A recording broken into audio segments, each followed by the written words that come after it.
सिंह राशि वालों, कैसा रहेगा मई का महीना। अरे भाई, पांच पांच ग्रहों का इस महीने में राशि परिवर्तन हो रहा है।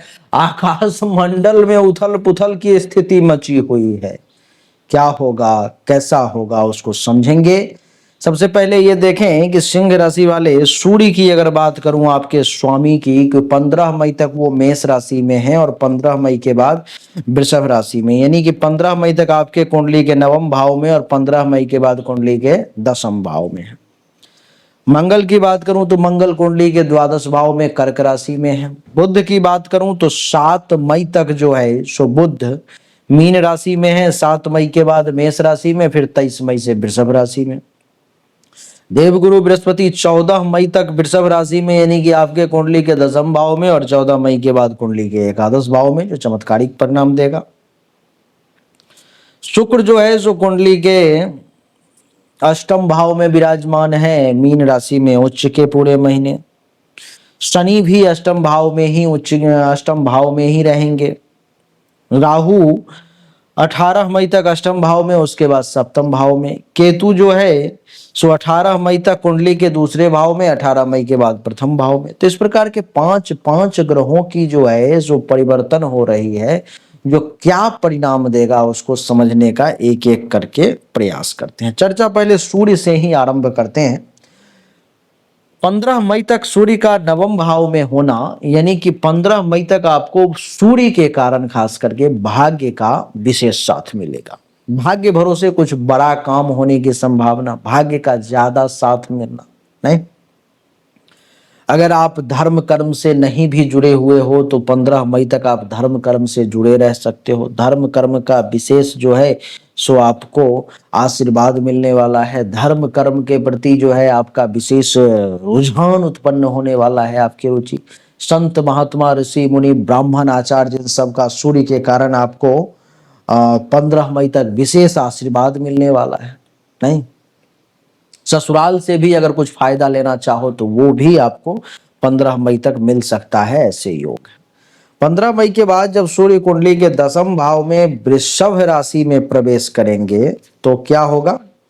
दसम भाव में वृषभ राशि में जैसे ही सूर्य प्रवेश करेंगे तो और चमत्कार होगा, यानी कि पिता से लाभ मिलने लगेगा, पैतृक संपत्ति से फायदा मिलने लगेगा, पिता के धन से लाभ मिलने लगेगा। पिता जिसके नहीं है तो पिता तुल्य जो लोग हैं, जो अभी इस दुनिया में नहीं पितर हैं, उनका भी आशीर्वाद मिलने लगेगा। दसम भाव में सूर्य आ जाएगा 15 मई के बाद, तो जो लोग सरकारी नौकरी में हैं, सरकार से जुड़े हुए हैं, उन लोगों को भी बहुत बड़ा फायदा मिलने का योग बन जाएगा। सूर्य का दसम भाव में बैठना आपके लिए कई मामलों में चमत्कारिक है। जैसे कि कुंडली के दसम भाव में सूर्य के बैठने के कारण एक चीज और आप अनुभव करेंगे देवी और सज्जनों, कि मान सम्मान भी बढ़ता हुआ चला जा रहा है। पहले जो लोग आपको नहीं पूछते थे, 15 तारीख के बाद वो लोग भी आपको पूछना शुरू कर देंगे। हाँ भैया आई बैठी नहीं। जो लोग आपको कुर्सी नहीं देते थे, चेयर नहीं देते थे बैठने के, लोग चेयर देने लगेंगे। जो लोग आपकी बात नहीं सुनते थे, अभी बात सुनने लगेंगे। तो बड़ा सुखद एहसास जो है सो आपके लिए रहेगा। और आपकी जानकारी के लिए मैं बता दूं कि कुंडली के दसम भाव में सूर्य के होने के कारण जिस अधिकार के लिए आप लड़ रहे थे, जो अधिकार आपको नहीं मिल पा रहा था, इस समय में वो अधिकार भी मिलेगा। तो सूर्य हर मामले में लगभग बढ़िया रिजल्ट इस महीने में आपको दे रहा है। मंगल कुंडली के 12वें भाव में है। ये भी 12वें भाव में जब कोई ग्रह नीच का हो जाता है तो नीच भंग राजयोग की स्थिति उत्पन्न हो जाती है, यानी कि उसका नीचता जो है सो भंग हो जाता है। तो कुंडली के 12वें भाव में मंगल का बैठना, यानी कि खर्चा का तो ज्यादा होना होगा, लेकिन सही चीजों में पैसे खर्च होंगे। कुछ हल्का फुल्का हॉस्पिटल का खर्चा एक्टिवेट हो सकता है, कुछ पैसे आपके दवाई वगैरह में हॉस्पिटल में जा सकते हैं मंगल के कारण। ससुराल में कोई बीमार पड़ सकता है, माताजी बीमार पड़ सकती हैं, ऐसा संभव है। कुछ जमीन मकान गाड़ी से संबंधित समस्याएं इस महीने में सामने आ सकती है, ऐसा भी संभव है। तो मंगल के लिए थोड़ा सा उपाय भी करना चाहिए, जैसे कि मंगल के लिए हनुमान चालीसा का पाठ, हनुमान जी का दर्शन मंगलवार के दिन, ये सब करना जो है सो आपके लिए शुभ रहेगा, अच्छा रहेगा। बुध की अगर बात करें तो बुध मीन राशि में कुंडली के अष्टम भाव में 7 मई तक है।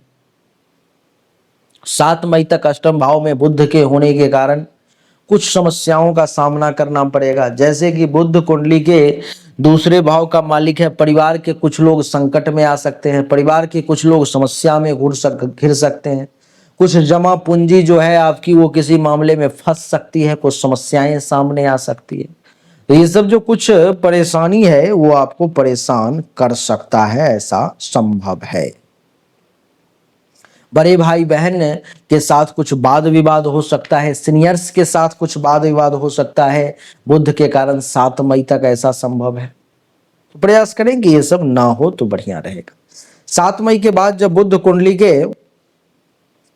के एकादश भाव में प्रवेश करेंगे, एकादश भाव नहीं, 7 मई के बाद जब बुध कुंडली के नवम भाव में प्रवेश करेंगे, एकादश और द्वितीय भाव के मालिक होकर के, तो भाग्य भरोसे आमदनी में वृद्धि होने लगेगी, भाग्य भरोसे पैसा ज्यादा आने लगेगा, भाग्य भरोसे सीनियर्स का साथ मिलने लगेगा, भाग्य भरोसे कुछ ऐसी उपलब्धि की प्राप्ति, कुछ बड़ा अचीवमेंट हो सकता है जिसके बारे में शायद आपने पहले ना सोचा हो, ऐसा संभव है, देखने को मिल सकता है।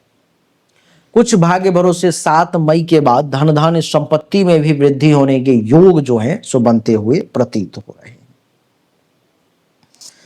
23 मई से बुध एकादश भाव में आ जाएंगे, मिथुन राशि में, अपने ही भाव में, तो ये और कमाल करेंगे। जितना तेजी से 7 मई से 23 मई के बीच में पैसा बढ़ रहा था उससे 4 गुना तेजी से पैसा बढ़ने लगेगा 23 मई के बाद बुध के कारण। बहुत बेहतरीन रिजल्ट्स देगा बुध। गुरु की बात करूं तो 14 मई तक देवगुरु कुंडली के 10वें भाव में ही है, यानी कि देवगुरु इस कुंडली के 5वें और 8वें भाव के मालिक होकर के 10वें भाव में, यानी कि संतान का सपोर्ट आपको कार्य क्षेत्र में मिल सकता है।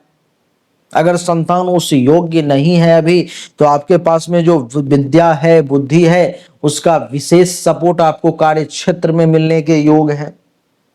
प्रेमी प्रेमिका के सपोर्ट आपको मिल सकते हैं कार्य क्षेत्र में 18 मई तक।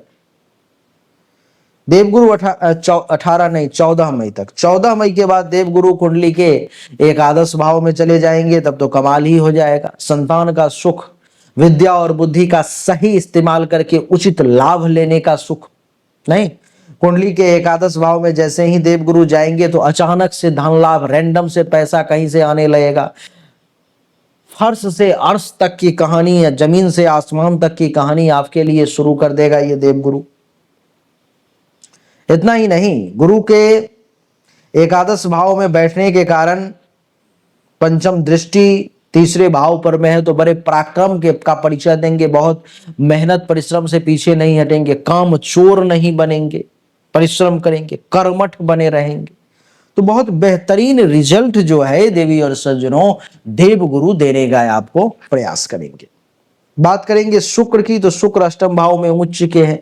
अब अष्टम भाव में उच्च का होकर के भी ये क्या कर लेंगे, तो परेशानी तो आएगी ही। जैसे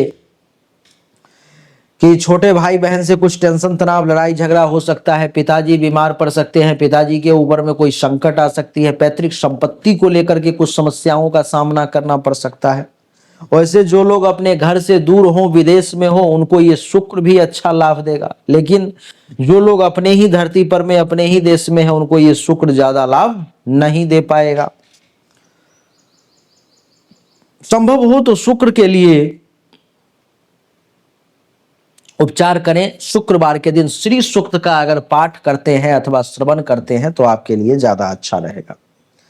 शनि जो है सो कुंडली के अष्टम भाव में शनि भी आ जाएगा, तो ये आपको तंत्र मंत्र, ज्योतिष, रिसर्च, गहराई, विज्ञान, मनोविज्ञान, इन सब के क्षेत्र में बहुत डीप तक लेके चला जाएगा। जीवन साथी के साथ कुछ वाद विवाद करवा सकता है शनि, कुछ ऐसी समस्याएं दे सकता है हेल्थ वाइज इशू जो जल्दी ठीक ना हो। तो इन सब पर में थोड़ा सा जो है आपको सावधानी बरतने की जरूरत है। वैसे शनिवार के दिन भी हनुमान जी का दर्शन करेंगे तो अच्छा रहेगा आपके लिए।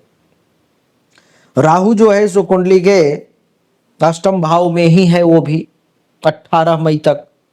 तो राहु भी थोड़ा सा परेशान करेगा, कार्य में बाधा देगा। 18 मई के बाद जब सप्तम भाव में आ जाएगा तो जिसका विवाह वगैरह नहीं हुआ है उसके विवाह के योग बनेंगे। कुछ दैनिक रोजगार, व्यवसाय, काम धंधा भी बढ़िया चलेगा। केतु जो है सो 18 मई तक कुंडली के दूसरे भाव में है, तो वाणी में समरसता देगा, वाणी में प्रभावी बनाएगा वाणी को केतु। कुछ मसालेदार तीखा खाने की इच्छा होगी। 18 मई के बाद जब केतु प्रथम भाव में सिंह राशि में आ जाएंगे तो मानसिक तनाव, टेंशन, परेशानी ये ज्यादा परेशान करने का प्रयास करेगी। तो ये सभी ग्रहों का परिणाम है जो क्या क्या आपको मिलने वाला है इस महीने में। लेकिन क्या सिंह राशि वाले आपने ये सोचा है कि आप जितना परिश्रम कर रहे हो आपको उतना परिणाम क्यों नहीं मिल रहा है? कुछ लोगों को छोड़ करके ज्यादातर लोगों के साथ यही समस्या है। आपने सोचा आपसे जो पीछे रहने चाहिए लोग, वो लोग आपसे आगे निकल रहे हैं। ऐसा क्यों हो रहा है? इसका कारण है देवी और सज्जनों कि आपको भाग्य का साथ नहीं मिल रहा, और जिसको भाग्य का साथ नहीं मिलता है वो जीवन में कितना भी परिश्रम कर ले वो उतना आगे नहीं निकल सकता जितना आगे उसे होना चाहिए। तो अब भाग्य को मजबूत कैसे करें? भाग्य को मजबूत करने के लिए भाग्य का मालिक मंगल है, मंगल को मजबूत करें, मंगल का मूंगा धारण करें, जीवन की दिशा और दशा दोनों बदल जाएंगी। कहीं से भी दुनिया में लेकर के आप धारण कर सकते हैं मंगल के लिए मूंगा। लेकिन अगर आपको ज्यादा पता नहीं है तो आप 5,000 रुपया जमा करेंगे और आपको मूंगा अंगूठी बना करके तांत्रिक वैदिक प्रक्रिया सिद्धि करके आपके एड्रेस पर में 10 दिन में भेज दी जाएगी। और इससे अच्छा ये होगा कि जन्म कुंडली हस्तरेखा की जांच करवा करके धारण करें तो वो ए ग्रेड में हुआ। अगर आपको जन्म कुंडली हस्तरेखा की जांच करवानी है या रत्न धारण करना है तो सामने दिए गए नंबर पर में मैसेज करें, जो उचित शुल्क होगा उसके साथ सही जानकारी आपको मिल जाएगी। अच्छा लगा तो वीडियो को लाइक करें, शेयर करें, चैनल को सब्सक्राइब करके इसके बेल आइकन के बटन को दबाएं। एक बार फिर से आप सभी का बहुत बहुत धन्यवाद।